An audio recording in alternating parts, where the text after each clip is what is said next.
Juan chapter 1 verses 1 hanggang 13. Sa verse 1, nang pasimula ay naroon na ang salita.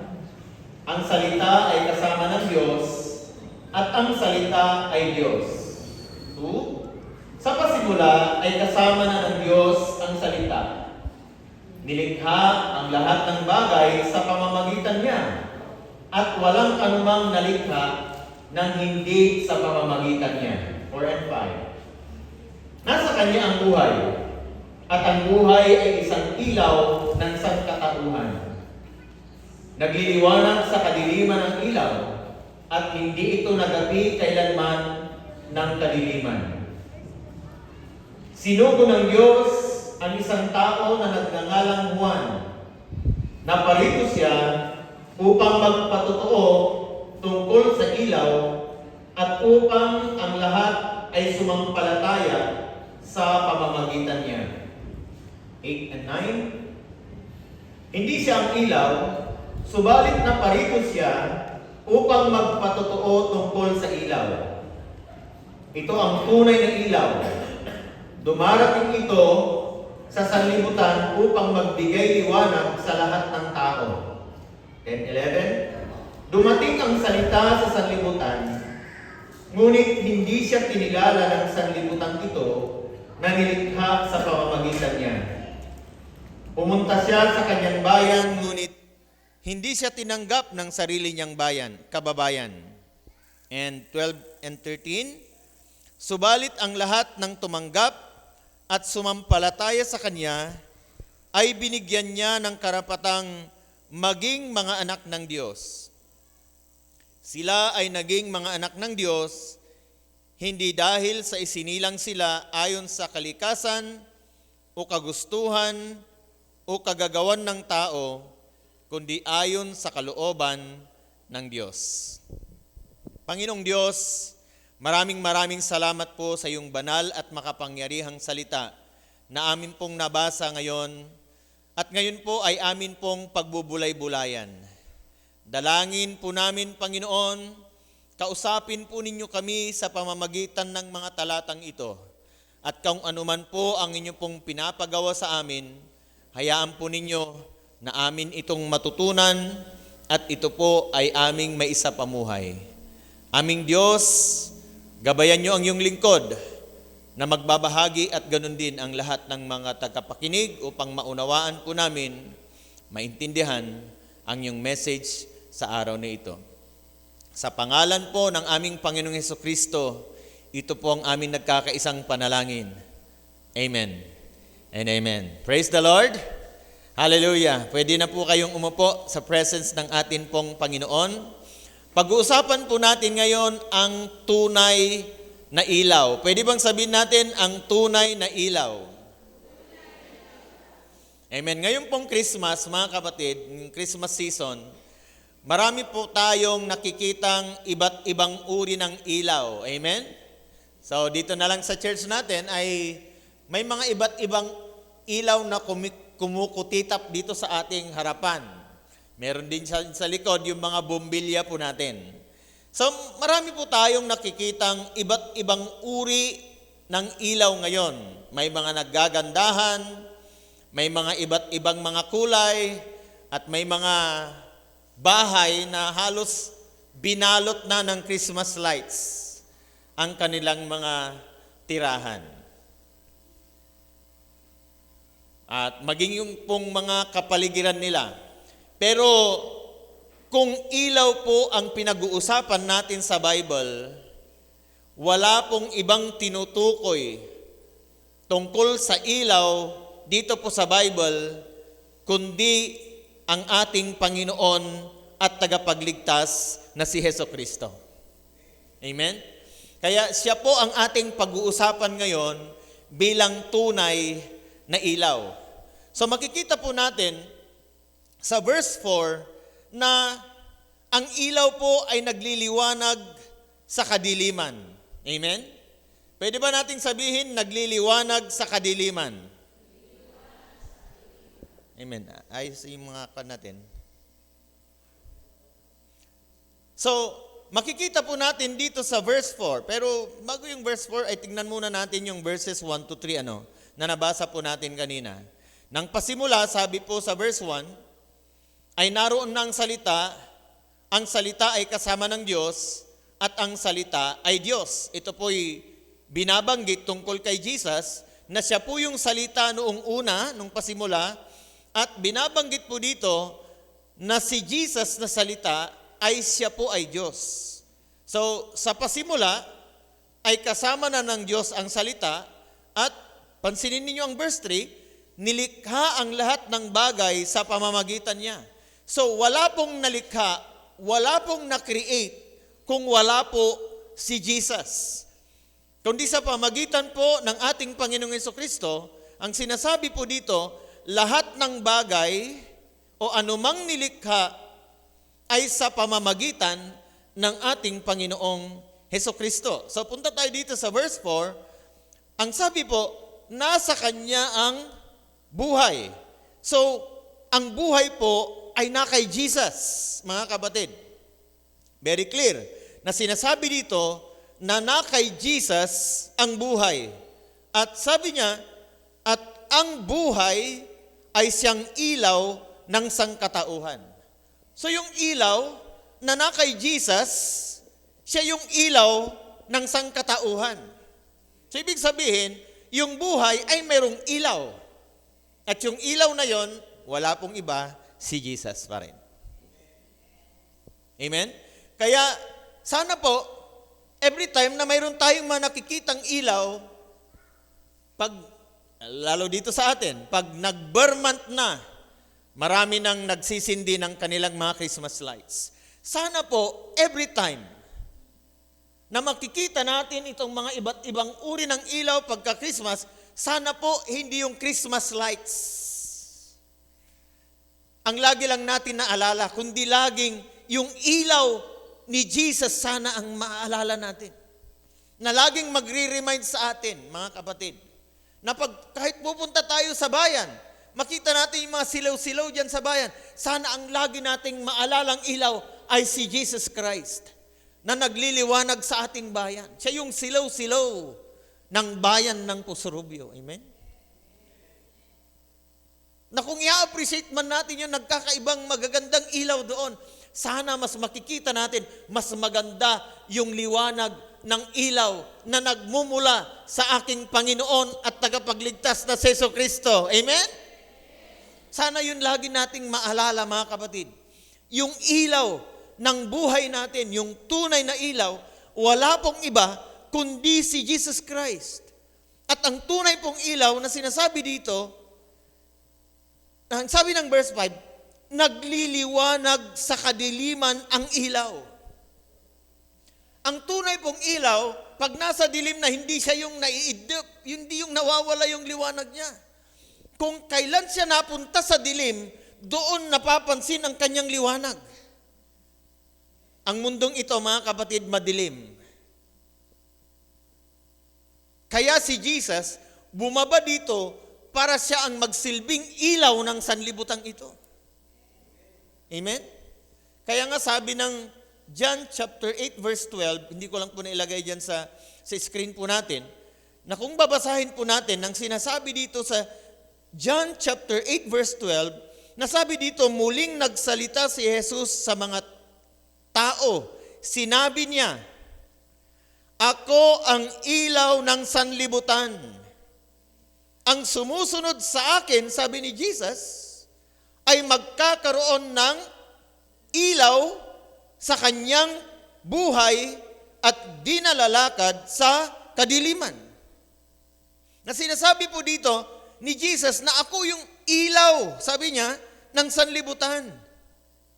At kung sino daw yung sumusunod kay Jesus ay magkakaroon din ng ilaw sa kanyang buhay, at kapag siya ay sumusunod kay Jesus na may ilaw ang buhay, ang sabi po dito, yung sumusunod sa kanya na may ilaw ang buhay ay hindi nalalakad sa kadiliman. Dahil may dala-dala siyang ilaw o liwanag sa kadiliman. Amen? Na para bang sinasabi dito, kung si Jesus yung ilaw natin, at sumusunod tayo sa Kanya, sinusundan natin yung ilaw niya, nagkakaroon din tayo ng ilaw. So dapat yung ilaw o yung liwanag ng ilaw sa buhay natin, dapat ito'y galing kay Jesus. Amen? Para hindi na tayo lalakad sa kadiliman. Kaya nga yung mga nakikipag-isa kay Kristo, mga kapatid, yung mga sumusunod kay Kristo, wala na sa dilim. Amen? Wala na sa dilim. May kanta yata, liwanag sa dilim, parang may ganong kanta, no? Tayo yung magliliwanag ngayon sa dilim kapag tayo ay sumusunod kay Jesus. Dahil kasi siya ang ilaw ng sanlibutan. Maaring dati, mga kapatid, lumalakad din tayo sa madilim. At kung ano yung ginagawa sa dilim, ginagawa din natin. Before yon, bago tayo sumunod o bago tayo sumampalataya kay Jesus, maaaring mayroon sa atin, lumalakad din tayo sa dilim. Na kung ano yung ginagawa sa sanlibutan, ay ginagawa na rin natin. Kasi wala pa tayong liwanag noon. Pero ngayong na kay Jesus tayo, at sumusunod na tayo kay Jesus, mayroon na tayong daladalang liwanag. Kaya ang tunay na liwanag, mga kapatid, ay nagliliwanag sa kadiliman. Amen? At ang mundong ito, madilim. Ang naliliwanagan ni Jesus ay yung mga taong sumusunod sa Kanya. Pero yung mga hindi sumusunod kay Jesus, mga kapatid, lumalakad pa rin sa dilim yan.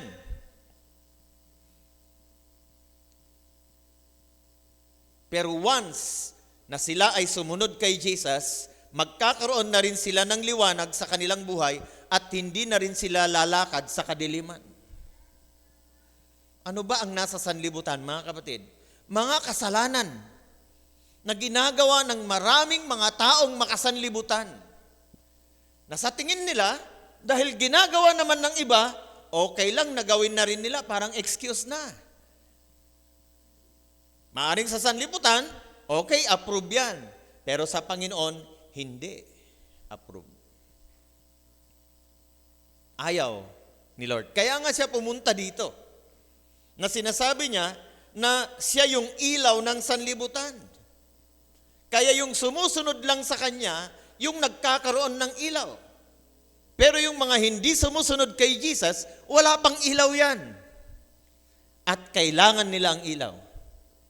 At kung tayo ay may daladalang ilaw, pag itong mga taong ito ay sumunod din sa atin na mayroon tayong ilaw, hindi na rin sila lalakad sa kadiliman. Kaya nga sabi ni Paul minsan, di ba? Imitate me as I imitate Christ. Follow me as I follow Christ. So, ibig sabihin, kung si Paul at that time, meron na yung liwanag ni Jesus sa kanyang buhay, kaya niya sinasabing, follow me o imitate me as I follow or as I imitate Christ. Sumunod kayo sa akin, kagaya ng pagsunod ka kay Kristo. Hindi niya sinabing sumunod kayo sa akin at kung anong gagawin ko, yun ang gagawin ninyo. Hindi. Kundi sabi niya, habang sinusundan niya, habang sumusunod siya kay Jesus, sundan din si Paul. Pero once na hindi na siya sumusunod kay Christ, ay hindi na siya dapat sundan. Amen? Ibig sabihin, pag may tao tayong sinusundan ang kanyang mga hakbang, sundan lang natin siya habang sumusunod siya sa Panginoon. Pero pag hindi na siya sumusunod sa Panginoon, medyo mag-iba na tayo ng daan. At pag nakagawa tayo ng mali, huwag nating sasabihin, bakit siya? Gumagawa din naman siya. Ba't ako lang sinasabihan nyo? No. Ikaw yung special Di ba? Special ka. Alam niyo, kapag meron sa atin dito na gumagawa ng mali at kinorek kayo, espesyal kayo. Malungkot kayo kapag gumagawa kayo ng mali, wala man lang nagtutuwid sa inyo. Hello? Amen. Pero kung wala man nagtutuwid sa inyo, pero tinutuwid kayo ng konsensya nyo, di si konsensya na lang ang ano nyo. Baka naman si Lord yon. No? Baka naman si Lord yon. Kaya magliwanag tayo sa dilim, mga kapatid, habang nasa kay Jesus tayo. Amen? Ibig sabihin, yung light na mayroon sa atin, galing dapat kay Jesus. Kagaya ng moon, mga stars, wala naman silang sariling liwanag. Galing yan sa araw. Reflection. Hiram lang nila yung kanilang mga lights sa sun. No? Ganyan din sana tayo, mga kapatid. Yung liwanag na meron sa atin, sana yung liwanag na yun ay yung liwanag na nagmumula lang kay Kristo. Para tayo ay maging liwanag din sa kadiliman. Na kapag nakahalo tayo, naihalo tayo sa mga hindi mananampalataya, ay si Kristo ang makikita sa buhay natin. Hindi yung kung anong ginagawa ng mga makasanlibutan, yun na rin ginagawa natin. Hindi. Ang tunay na ilaw o liwanag, mga kapatid, nagliliwanag sa dilim. Amen? Halimbawa, may pupuntahan kang mga tao dahil alam natin na hindi tama yung kanilang mga ginagawa. Pag dumating ka doon, mababago yung atmosphere. Nang punta kaming Lona nung paalis na kami, dahil nag-birthday si nanay, merong isang nagsabi sa akin, "Insan, baka naman gusto mong mag-iwan ng pang-inom dyan." Sabi ko, "Insan, hanon, baka danto pa'y agaapa." "Ay, huwag gaya minsan niya."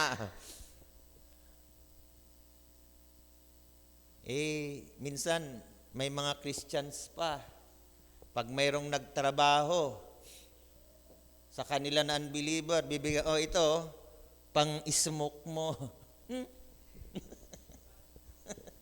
Di ba mas magandang sabihin mo, pang merienda mo. Di ba?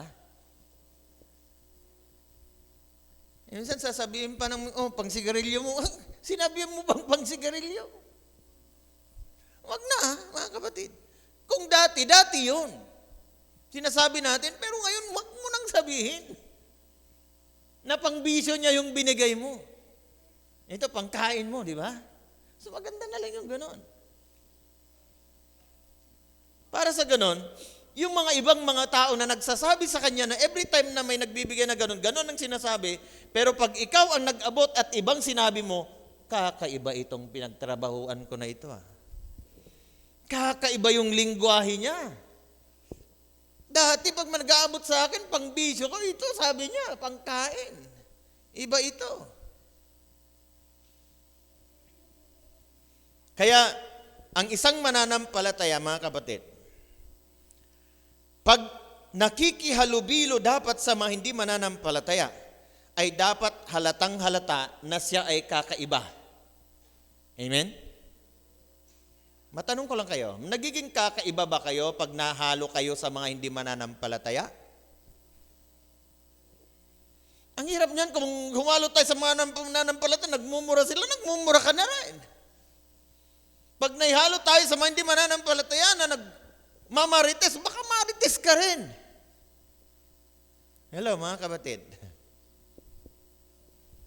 Maging ilaw tayo, amen?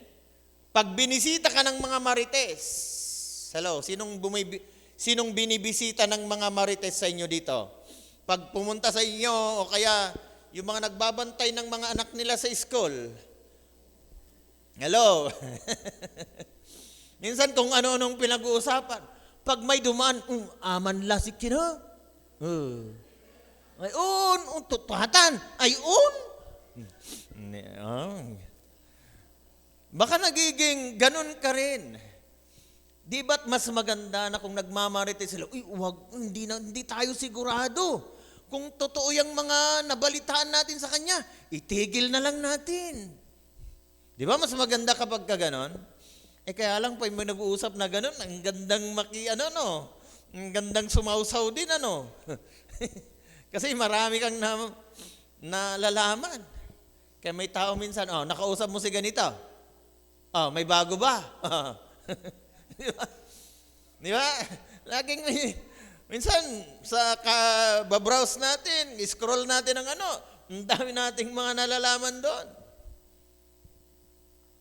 Why not?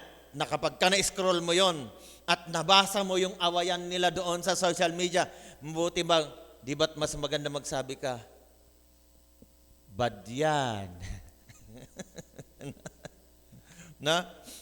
Para maiba naman yung mga susunod na mga comments. Sa verse 6 at verse 7, ang sabi dito, ang tungkol naman ito sa magpatotoo tungkol sa tunay na ilaw. Verse 6 at 7, sabi niya, sinugo ng Diyos ang isang tao na nagngangalang Juan. Naparito siya upang magpatotoo tungkol sa ilaw at upang ang lahat ay sumampalataya sa pamamagitan niya. So dito, mga kapatid, si Jesus ang ilaw. Amen? Amen. Pero hindi lang si Jesus ang magpapatotoo tungkol sa kanyang sarili. Bagkus, meron ding isinugo ng Diyos na sabi niya na isang tao na nagngangalang Juan, ang purpose ng pagsugo kay Juan ay upang magpatotoo tungkol sa ilaw. Amen? Wala na si Juan, mga kapatid. Amen? Pero si Juan de la Cruz, tayo yon, mga kapatid, nandito pa.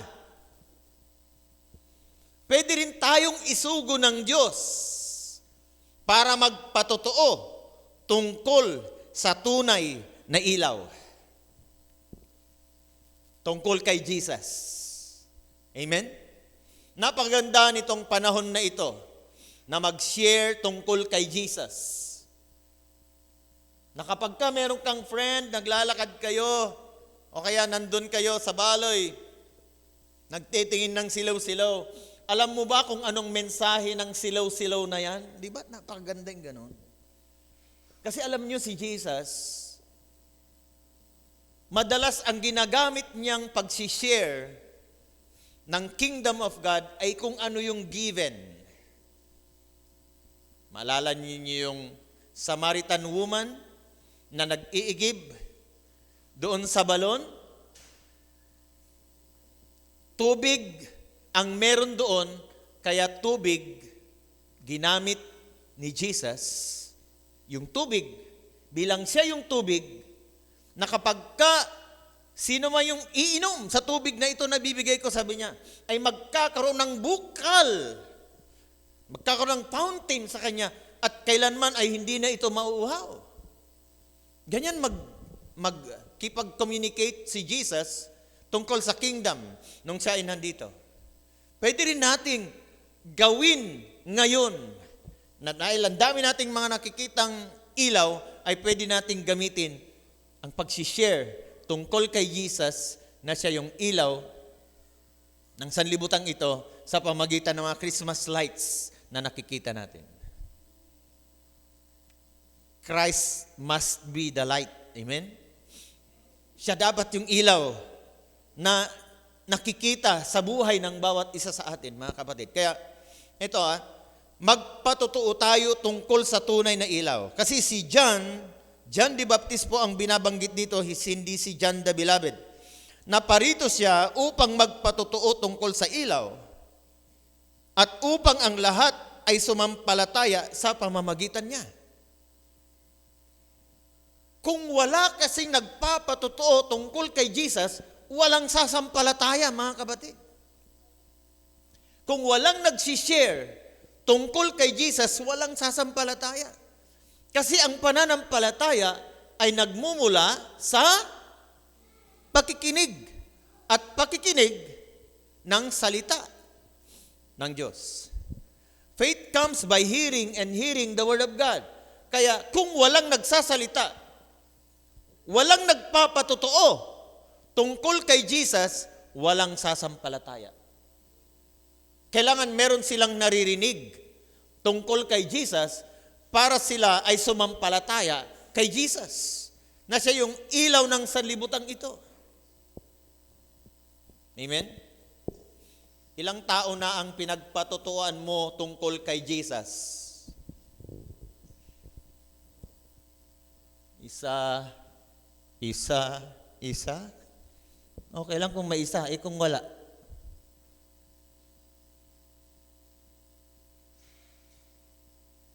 Mga kapatid, sabi ko nga po, si John the Baptist, wala na. Nagawa na niya ang kanyang part. Amen? Pero ang sabi sa atin ni Jesus, humayo kayo. Amen? Yun ang mandate sa atin ngayon. Humayo kayo. At gawin ninyong alagad ko ang lahat ng bansa. Amen? Ang sinasabi ni Jesus ngayon sa atin, humayo.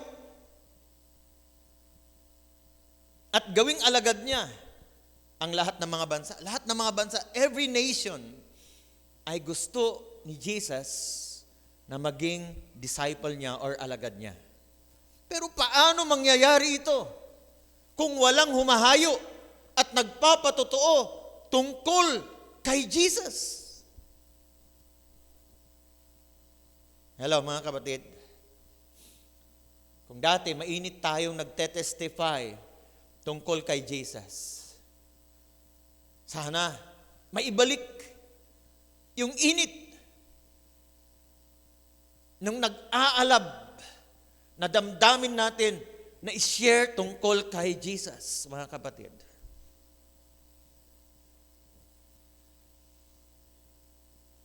Hindi ko alam paano i-share .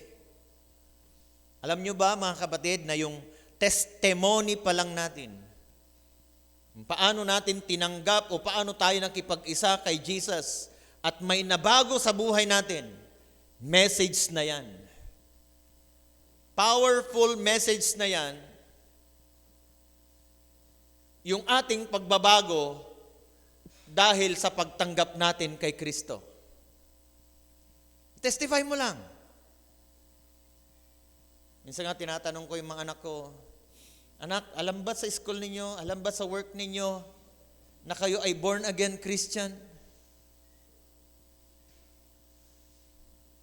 Baka nahihiya pa tayo, mga kapatid, na malaman nila that we are a born again Christian.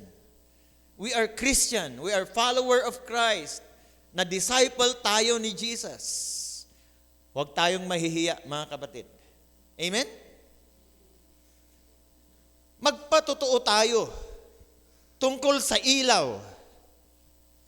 Upang lahat, sabi nga dito na sinulat ni John the Beloved upang lahat ay sumampalataya sa pamamagitan niya. Sa pamamagitan ng patotoo, lahat ay sumampalataya. Ayaw ba natin na bawat member ng family natin ay sasampalataya kay Jesus?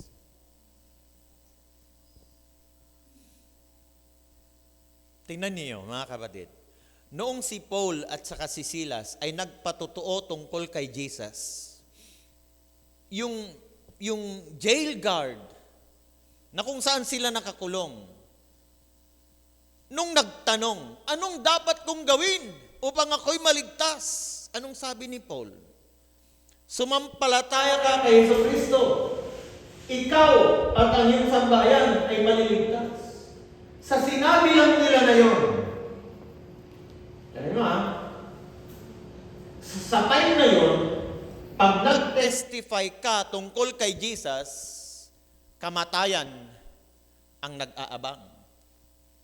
Pero hindi sila tumigil sa pagpapatotoo tungkol kay Jesus, kaya yung jail guard na yon ay sumampalataya kay Jesus. Kasi kaya sila nakulong dahil sa pagpapahayag nila tungkol kay Jesus. Pero hindi sila tumigil kahit sila nasa bilangguan, nagwo-worship pa rin sila kay Jesus. Kaya kumilos ang Panginoon sa bilangguan, naglindol, naalis yung mga tanikala, nagbukas ang mga bilangguan.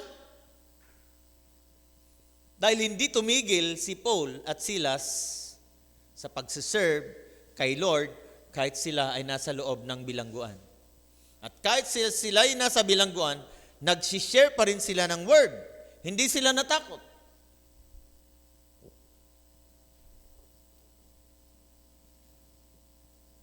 Ang result, yung jail guard, sumampalataya kay Jesus at itong jail guard na ito, dinala niya si Paul at Silas sa bahay nila at sumampalataya ang buong pamilya ng jail guard na ito at nagpabaptize. Kung si Paul at si Silas ay tumigil sa pagpapatotoo tungkol kay Jesus, hindi na-save yung jail guard na yon. Pero dahil sila ay nagpatotoo tungkol sa pagliligtas ni Kristo, may sumampalataya. Amen? Alam nyo, marami pong mga lumilipas na mga araw, wala man lang naririnig ang ibang tao mula sa atin tungkol kay Kristo. Aminin natin na may mga tao talaga na hindi talaga nagpapatotoo tungkol kay Kristo. Hindi ko alam kung bakit. Kahit ito yung mga Christians, hindi sila nagte-testify. At minsan hindi nahahalata na sila ay disciple ni Jesus dahil hindi man lang nila mabanggit-banggit si Jesus sa kanilang mga communications. Kaya ko madalas, ang bati ko, ang signature message, greetings ko, a blessed day, a blessed PM. At madalas naglalagay ako, God loves you. Para naman maiba yung mga pagbati at mga message na naririnig nila o nababasa nila, na pag ikaw na ang nag-message, alam nilang ikaw yon dahil meron kang signature message. Christian ka kasi. Kaya laging may laman na ganun. Ipahalata natin, mga kapatid. Even sa mga stories natin o sa mga thoughts natin, yung 24 hours na nandun, na maglagay ka man lang ng any quote doon na pwedeng makakat sa attention ng mga tao na pag nabasa nila yon, maalala nila ang Panginoon. Kaya minsan kapag nakalimutan ko maglagay doon at wala akong maisip, thank you Lord, ang nakalagay doon. At least mabasa man nila, itong tao na ito laging nagpapasalamat kay Lord. Siguro may natanggap na namang blessing ito. Di ba? Sabi nga nila, bawat gising ay blessing. So every day at nagigising ka, blessing yon. Kaya laging thank you Lord. Amen? Kung wala kang may lagay, thank you Lord na lang. Every day, thank you Lord, thank you Lord, thank you Lord. Para maalala din nila. Lalo na kung alam nilang may mabigat kang problema, tapos yun ang nilagay mo sa thought mo, itong tao na ito problemado pero nagte-thank you Lord.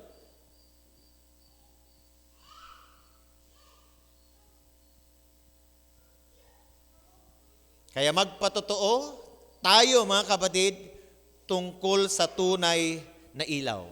Amen? Mag-testify tayo. Pangatlo, sa verse 8 and 9, basahin natin, sabi niya,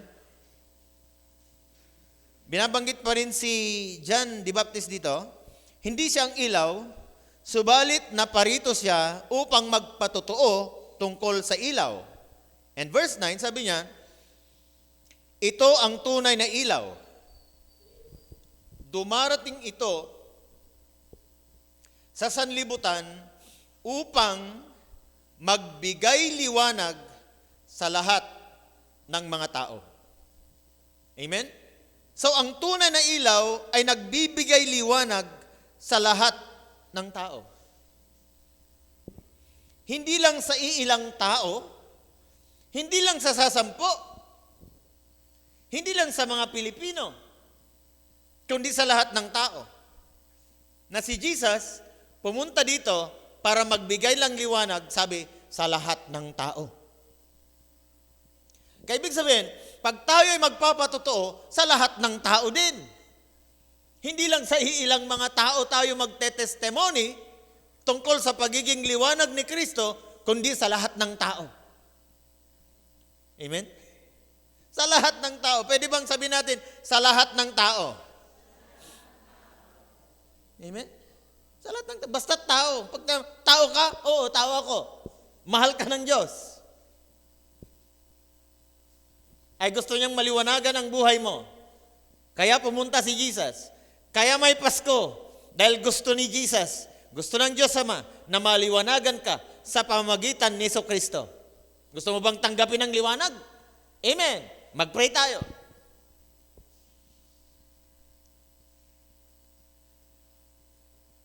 Alam niyo, minsan ang nagpapahirap lang naman sa atin na mag-share ng Word of God, sarili natin.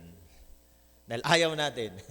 Yan minsan ang matinding kalaban natin. Ayaw ko, pero gusto ng Panginoon. Pero ayaw natin. Pero hindi naman lahat. Marami naman siguro dito sa atin dito na nagtetestify tungkol kay Jesus sa ginawa ng Panginoon sa ating pong mga buhay. Pero sana lahat tayo ay nagtetestify tungkol sa liwanag ni Kristo na dumating sa atin, na dumating sa sanlibutan ito. Kasi yung tunay na ilaw, sabi ng verse 9, ay dumarating.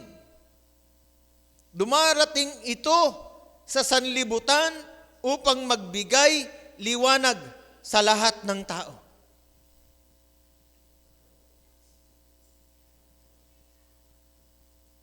Siguro lahat naman tayo dito naliwanagan na. Amen? Naliwanagan na tayo ng liwanag ni Kristo. Ang gagampanan natin ngayon, mga kapatid, ay i-share ang liwanag na ito.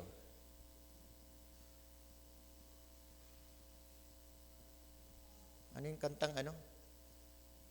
Na na na na na, na ang Pasko. Ano yung kanta na eh?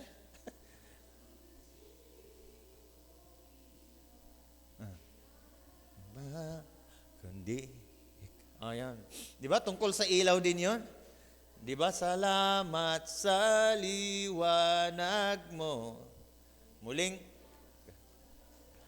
magkakakulay ang Pasko, 'di ba? 'Di ba ang ganda ng ilaw? Alam niyo? Ang ilaw ang nagbibigay ng kulay. Itong mga iba't ibang kulay ng damit natin, pag walang ilaw, hindi mo maa-appreciate yan. Minsan nakaputi ako, nag-blackout, nawala ng ilaw ng gabi, tingnan ko yung damit ko, nawala yung kulay niyang puti. Kasi walang liwanag. Di ba? Walang liwanag. Kaya yung sabi ng kanta nun, magkakakulay ang Pasko dahil sa liwanag ni Kristo. Amen? Kaya nga, kapag ang isang tao, tinanggap niya si Kristo, magiging colorful ang kanyang Pasko. Amen? Pag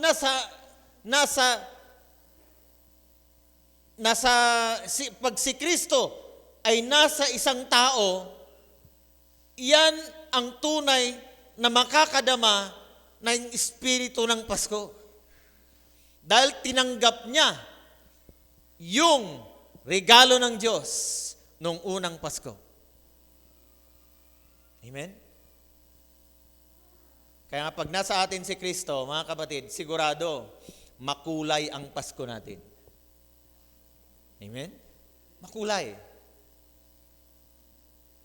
At para mas magiging makulay pa, mga kapatid, at walang nagre-regalo sa inyo, ikaw ang magregalo. Hello, mga kapatid. Kung wala pang nagre-regalo sa inyo, magregalo kayo. Kayo ang magregalo. Kasi yan naman ang spirit of Christmas, yung giving. More on giving, not receiving. No? Hanapin nyo ang mga inaanak nyo. 20 pesos, pwede na daw. No? Pwede na daw. Kaya mga kapatid, hayaan natin na ma-experience natin this year ang tunay na liwanag ng Pasko. Hayaan natin na si Jesus ang makitang liwanag sa ating pong mga buhay. Amen? Di bang kagaya ng kanta natin na, I can see in you the glory of my King. Di ba? Sana nakikita si Kristo sa buhay natin. Amen? Pag tayo ay nakakatanggap ng regalo. Kapon may nakita akong tumanggap ng regalo, ang saya-saya nila, umuwi. Pero alam nyo ba, mas masaya yung nagbigay ng regalo. Kasi nakapagpangiti siya ng mga tao. Amen? Nakapagpangiti siya ng mga tao. At tingin ninyo, kapag kayo nagregalo, nawalan kayo? Hindi. Nabigyan kayo ng saya, ng masigit, kaysa sa kasiyahan ng mga binigyan ninyo. Hello mga kapatid, maghanap na kayo ng ibibigay nyo. No? Huwag kayong maghanap ng mga magbibigay sa inyo. Maghanap kayo ng mga bibigyan ninyo. Masaya ang Diyos nung dumating si Jesus Christ dito. Dahil alam niya na sa pamagitan niya ay magkakaroon ng reconciliation ang mga tao sa Kanya because dahil kay Jesus Christ na ibinigay niya sa sanlibutan ito. Kaya ngayon, ang pananampalataya natin ngayon sa Diyos ay dahil may nangyaring unang Pasko. Dahil kay Jesus Christ. Sa gaya ng kanta natin kanina, dugo mo ay sapat. Amen? Sapat na yung dugo ni Jesus para tubusin tayo sa lahat ng ating mga kasalanan. Kaya mga kapatid, every time na makikita tayo ng mga ilaw dito, mag-speak lagi kay Jesus. At kung mayroong kang kasama na nag-a-appreciate ng mga ilaw na ina-appreciate mong silaw-silaw, gamitin mo ang ilaw na yon para ibahagi si Kristo sa kanilang mga buhay. Amen? Ang tunay pong ilaw, mga kapatid, ay ang ating Panginoong Hesukristo. Amen? Ang tunay po na ilaw na kita po natin ay nagliliwanag sa kadiliman. Ang dapat nating ipatotoo ay si Jesus Christ na siyang magbibigay ng liwanag sa lahat ng tao. I encourage you, kung magaling kayong mag-vlog, pumunta kayo sa silaw-silaw sa bayan, i-appreciate nyo yung mga silaw-silaw doon. Pagkatapos ma-appreciate, ibahagi ang tunay na ilaw, si Kristo. Amen? Pwede natin gamitin yun. Kuha ka lang ng taga-video mo. I-record. Then upload. Nakapagpatotoo ka na tungkol sa tunay na liwanag. Walang iba kundi ang ating Panginoong Hesukristo. Palakpakan natin ang Panginoon.